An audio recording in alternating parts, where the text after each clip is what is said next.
잠언 24장 1절로 9절까지 말씀 우리 한 목소리로 합독하도록 하겠습니다. 너는 악인의 형통함을 부러워하지 말며 그와 함께 있으려고 하지도 말지어다. 그들의 마음은 강포를 품고 그들의 입술은 재앙을 말함이니라.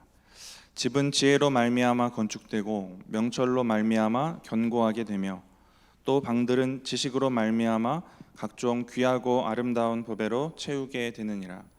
지혜 있는 자는 강하고 지식 있는 자는 힘을 더하나니 너는 전략으로 싸우라. 승리는 지략이 많음에 있느니라. 지혜는 너무 높아서 미련한 자가 미치지 못할 것이므로 그는 성문에서 입을 열지 못하느니라. 악행하기를 꾀하는 자를 일컬어 사악한 자라 하느니라. 미련한 자의 생각은 죄요 거만한 자는 사람에게 미움을 받느니라. 아멘. 지혜자의 36가지 잠언 중에 19번째부터 23번째까지의 잠언이 오늘 본문입니다.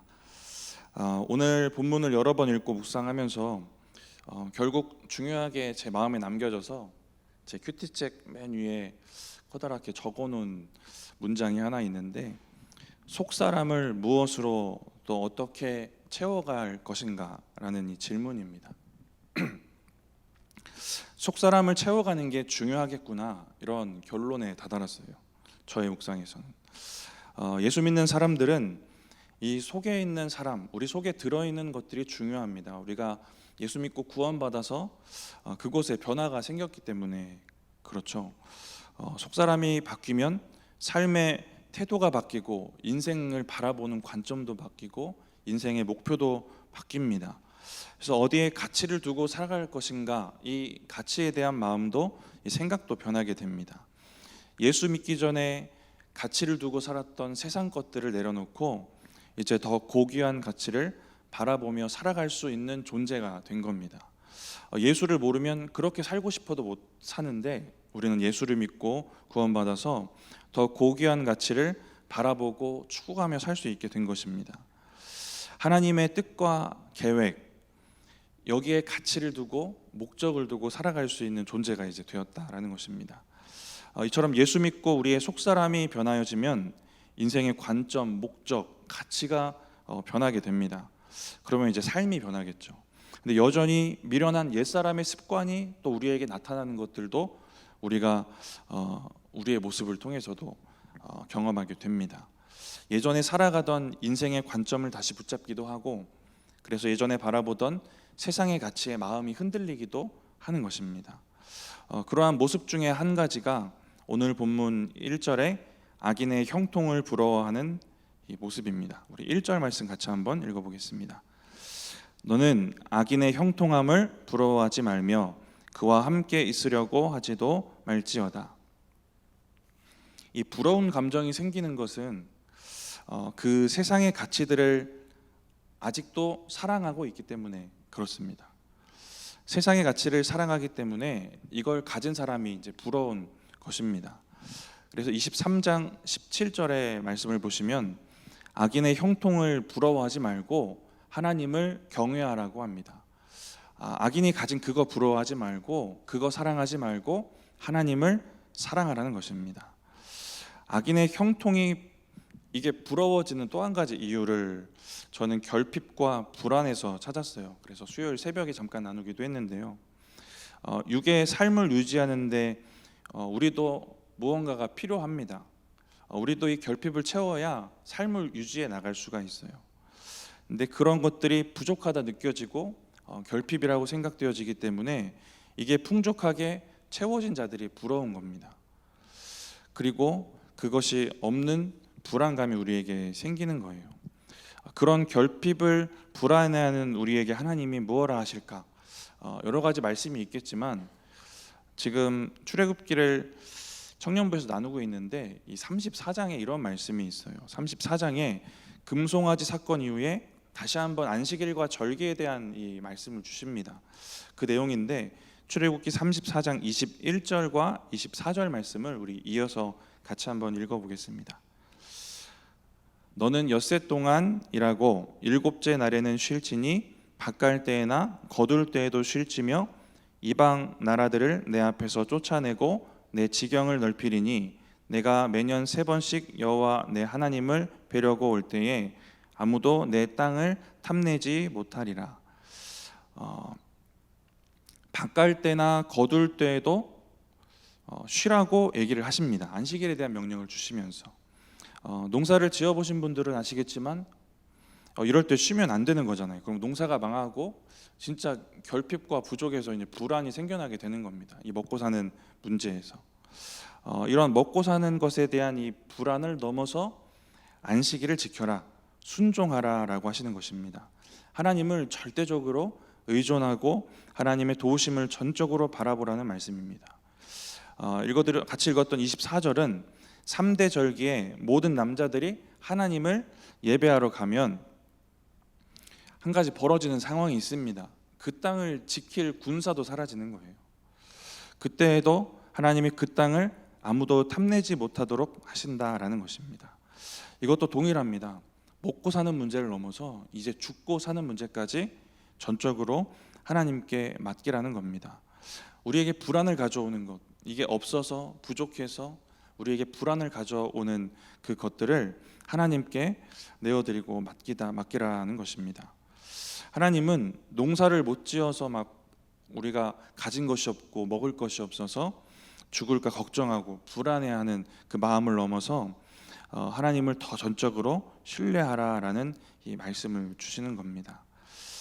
우리가 하나님을 전적으로 신뢰하고 하나님의 명령에 전적으로 순종하며 나아가는 믿음이 우리에게 있다면 악인이 잘 먹고 잘 산다고 그들이 가진 게 많고 먹고 사는 문제가 그들은 형통하고 또 죽고 사는 문제도 그들은 형통하더라도 우리는 하나님을 바라보고 하나님이 책임져 주시겠구나라는 이 믿음을 붙잡고 살아갈 수 있는 것입니다.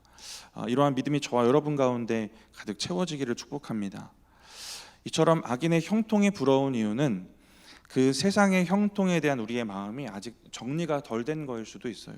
그래서 하나님보다 그게 더 사랑하여지기도 하는 것이고 하나님이 계시는데도 결핍이 보이고 불안한 것입니다. 그래서 악인의 형통, 그러니까 그들이 가진 것만 우리가 시선을 두고 바라보게 되는 것입니다. 근데 그러면서 우리가 중요하게 놓치고 있는 것은 그들이 악인이라는 사실입니다. 악인이라는 것은 바라보지 못해요. 그들이 가진 형통에 우리의 마음을 뺏겨서 그들이 악인이라는 것을 생각하지 못합니다. 근데 우리는 거기에 시선을 뺏겼다면 반면에 하나님은 시선을 두고 바라보시는 것이 그 사람의 속입니다. 그 속에 악이 있는가, 하나님이 있는가, 지혜가 있는가, 선한가, 이것들을 바라보시게 됩니다. 23장 17절 18절에도 악인의 형통을 부러워하지 말아라 라는 교훈이 있고요. 24장 19절 20절에도 악인의 형통을 부러워하지 말라고 교훈합니다. 동일한 이야기를 하는데 강조점이 좀 달라요. 23장 17절 18절에는 의인이 결국 형통할 것이다, 의인의 미래와 결국에 대해서 이야기를 합니다. 24장 19절 20절은 반대로 악인의 미래와 결국에 대해서 이야기를 하고 있어요. 근데 오늘 본문에서 이 초점이 조금 다른데 악인의 그 속에 있는 악한 의도, 악한 내면에 대해서 그 속에 대한 얘기를 하고 있습니다. 그 악인의 속사람에 중점을 두고 우리가 바라볼 수 있는 말씀이 2절에 그래서 이어지고 있는 것입니다. 2절에 그들의 마음이 어떻고 입술이 어떤가, 그들의 그 속사람이 가진 그 악함에 대해서 이야기를 하고 있습니다. 우리 2절 말씀 같이 읽어보겠습니다. 그들의 마음은 강포를 품고 그들의 입술은 재앙을 말함이니라. 그들의 악한 의도와 내면, 그 속에 있는 악함, 죄악들이 드러나게 되는 것입니다. 거기에 대한 말씀을 하시고 있고 또 하나님이 또 그 속을 보실 것이다 라는 것입니다. 하나님은 그 사람의 속이 어떤가, 마음이 어떻고 입술이 어떤가, 여기에 중점을 두시고 거기에 시선을 머무시는 것입니다. 근데 우리는 그들이 가진 형통에 또 마음과 시선을 뺏길 때가 생기는 것입니다. 하나님이 여기를 바라보신다면, 우리 마음을 바라보신다면, 우리가 하나님이 바라보시는 것에 우리도 마음을 두고 악인이 무엇을 가졌던지 부러울 것도 없고 불안해할 것도 없는 줄 믿습니다. 하나님이 내 속을 보시는구나, 내 속이 어떠한가, 여기에 우리가 또 마음을 두고 또 거기에 최선과 열정을 다하며 살아가는 우리의 삶이 되면 될 것 같습니다. 하나님이 바라보시는 것이 어떠한 것인가, 이것이 우리의 마음을 부럽게 하던 불안하게 하던 우리의 마음을 움직이게 하는 그 기준이 되어야 할 줄 믿습니다. 그래야 저와 여러분들이 넘어지지 않고 또 시험에 들지 않게 될 수 있을 것 같아요. 악인의 형통을 부러워했던 그 저자가 쓴 시편이 있는데요. 제가 우연히 이걸 읽게 됐는데 동일한 얘기를 하고 있더라고요. 시편 73편입니다. 지금까지 말씀드린 결론과 동일한 맥락의 이야기를 하고 있어요. 이 시편 기자도 악인의 형통에 시선을 뺏기고 그래서 넘어질 뻔하였다라는 고백을 합니다. 우리 시편 73편 2절과 3절 말씀 우리 같이 한번 읽어보겠습니다. 나는 거의 넘어질 뻔하였고 나의 걸음이 미끄러질 뻔하였으니 이는 내가 악인의 형통함을 보고 오만한 자를 질투하였음이로다. 시편 기자가 동일하게 그 악인의 형통을 부러워하고 시기합니다. 근데 이 시편 기자는 넘어질 뻔하긴 했는데 하나님이 이 속사람을 바라보시는 분이다 라는 걸 잘 알고 있던 사람이었어요. 그래서 1절에 이렇게 고백합니다. 73편 1절 말씀 같이 읽어보겠습니다. 하나님이 참으로 이스라엘 중 마음이 정결한 자에게 선을 행하시나. 하나님이 이런 분이시구나 라는 것을 알았지만 내가 악인의 형통에 잠깐 넘어질 뻔하였다, 이런 고백을 하고 있습니다. 하나님은 그러신 것 같아요. 우리가 악인의 형통을 바라볼 때에 그 형통을 마주할 때에도 우리가 우리의 속을 정결하고 더 깨끗하고 아름답게 지켜가기를 원하시는 것 같습니다. 저와 여러분에게 그런 은혜가 있기를 원합니다. 우리를 흔드는 옛날의 가치들, 세상의 가치들이 우리를 찾아올 때, 세상은 있는데 나는 없을 때, 그때에도 하나님이 바라보신 우리의 중심을 잘 지켜내시는 저와 여러분들 되시기 바랍니다. 3절과 4절은 이제 20번째 교훈을 이야기하고 있습니다.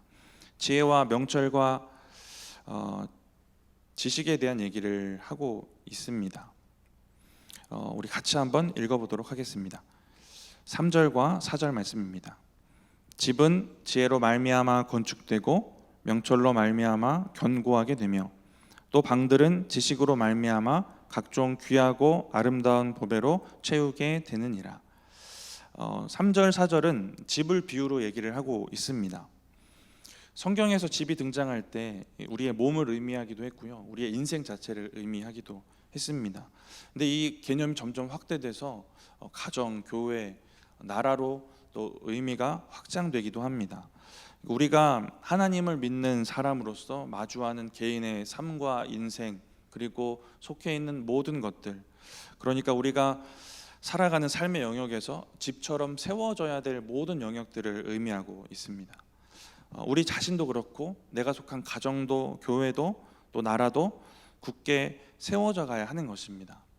이렇게 예수 안에 있는 한 사람의 인생이나 가정, 교회, 국가까지 이 모든 영역들이 세워져 갈 때 무엇이 필요한가 잠언 3장 24장 3절에서 이야기하고 있는 것입니다. 하나님을 경외하는 지혜가 필요하다. 명철이 있으면 그것들이 더 견고하게 세워질 것이다 라고 말씀하고 있습니다. 이 3절 말씀은 그 집을 견고하게 건축하는 이 기초적인 얘기를 하고 있습니다. 지혜와 명철이 견고하게 세워져 가게 합니다. 견고하게 지어진 사람, 그럼 그 속에 무언가를 채워야 하는데 4절은 그 집을 무엇으로 채울 것인가 이야기하고 있습니다. 지식으로 말미암아 각종 귀하고 아름다운 보배로 채우게 되느니라. 각종 귀하고 아름다운 보배로 채우게 된다고 합니다. 지식으로 말미암은 보석들이에요. 골로새서 2장을 보시면 이 하나님이 허락하신 이 영적인 보화들을 예수 그리스도를 통해 얻게 된다라고 하고 있습니다. 우리 골로새서 2장 3절 말씀 같이 한번 읽어보겠습니다. 그 안에는 지혜와 지식의 모든 보화가 감추어져 있느니라. 그 안에 보화가 있다라고 하였는데 그 안은 예수 그리스도 아닙니다. 예수 그리스도를 깨닫게 되는 것에서 그 앞절에서 이야기를 하고, 그렇게 깨닫게 된 예수 안에 온갖 보화들이 있다라고 얘기를 하고 있습니다. 그것으로 우리 속을 채워가는 것입니다. 견고하게 세워놓은 그 기초에 예수 그리스도를 통한 그 온갖 보화들을 채워가는 것입니다.